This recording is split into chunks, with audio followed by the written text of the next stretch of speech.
What's going on, everybody? We have some One Piece OP-01 gameplay with Kaido facing off against the Red-Green Law. I am going to be piloting the Red-Green Law on the right, and my friend Cody is piloting the Purple Kaido on the left.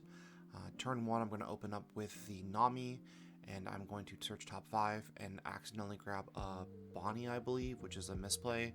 I should not be able to grab her, as she's definitely not a Straw Hat. And then I'm going to follow up that Nami with another Nami and search top 5. I will grab a Capone by accident, but then I will rectify the situation and I will grab a 2020 chopper once I realize my mistake. At least I caught one of them this time, but we're just kind of practicing and playing for fun. We're both playing in the Treasure Cup coming up in February at Niagara Falls, so both super excited for that. Cody's going to drop the Sasaki and then swing Kaido at my leader. I'm going to block it because it's super important to not take those early checks.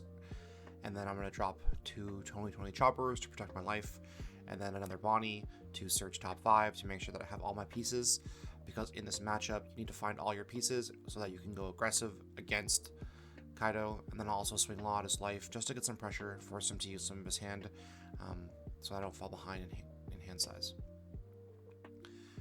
This Kaido matchup can be pretty hard for Law because they have the ability to wipe your board, and you really want to keep a consistent board presence at all times.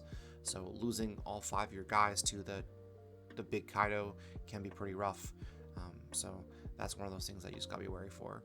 He's gonna swing Sasaki at my Bonnie. I'll let that go through, and then the next swing will suck on my life.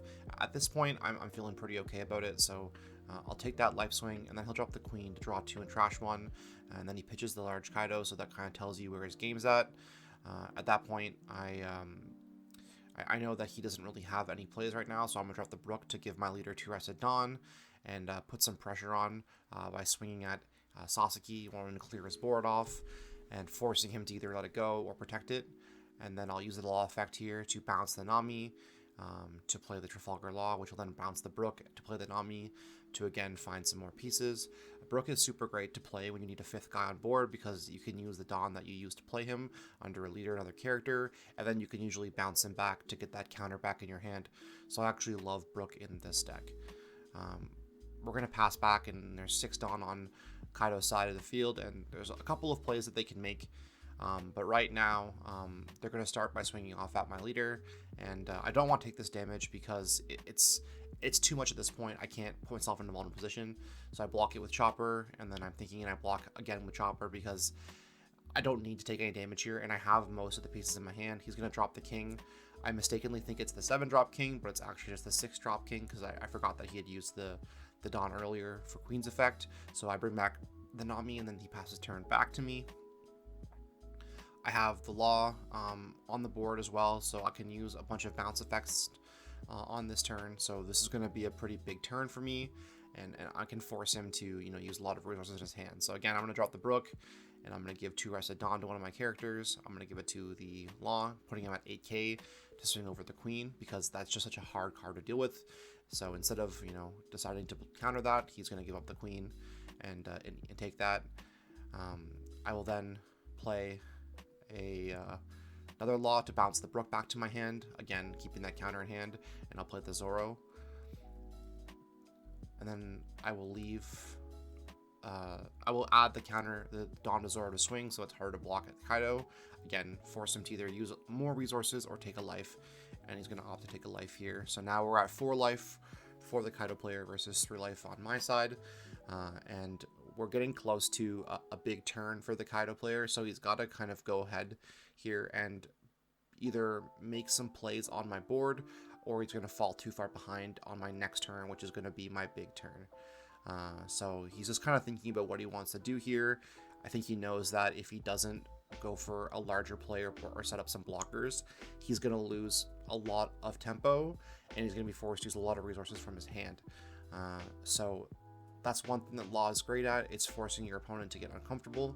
So he's going to swing at my leader Law, and I'm going to take that because why not? And then he's going to swing again, and I'm going to counter that with Bonnie, and then he's going to drop, I believe, the Jack here to, I think it trashes a card from your hand to add a Rested Dawn to your field, and then I believe he actually plays 2 more blockers here to protect himself, protect his king as well. It's a big body.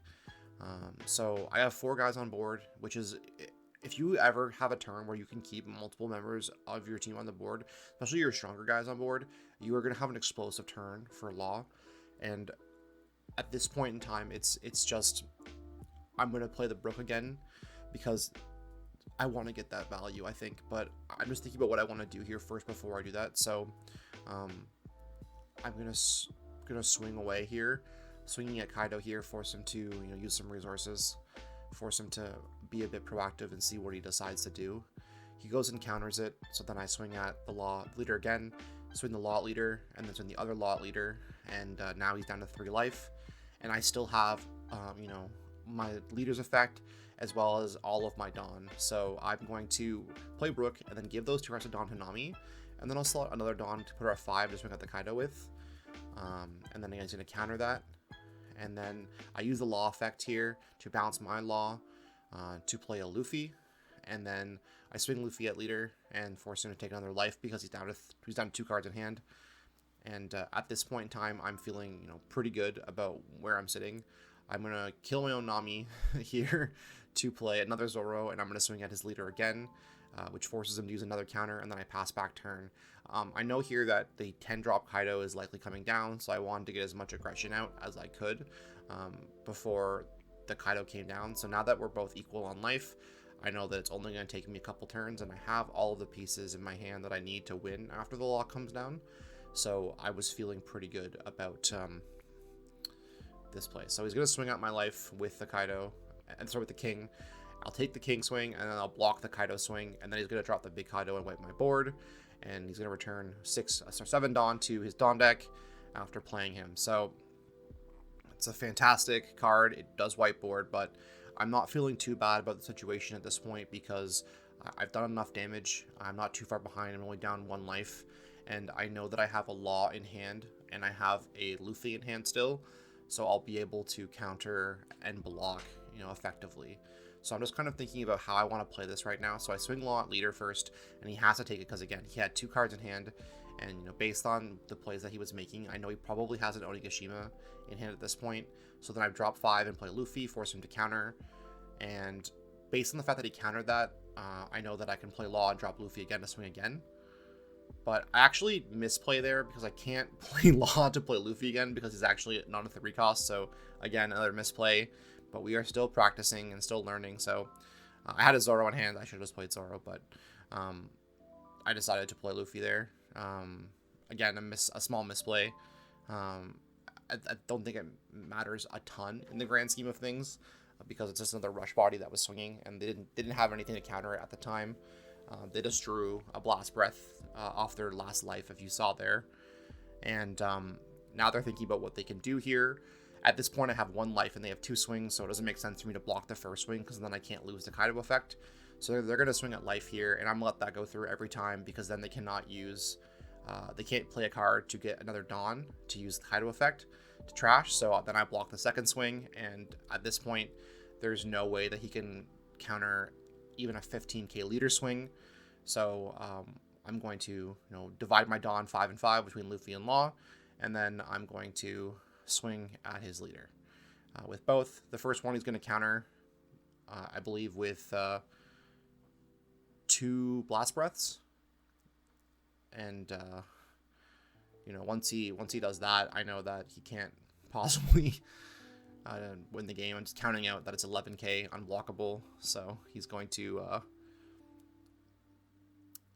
play out the blast breaths and then return 2 Dawn. But at this point in the game, we're just kind of playing for fun because he knows that he can't win the game. So he pitches his cards, and that's the game. If you enjoy the content, make sure to leave a like and subscribe to the channel for more One Piece content. There'll be lots of games coming out in the future with our practice for the Treasure Cup. Until next time, everyone, Monty out.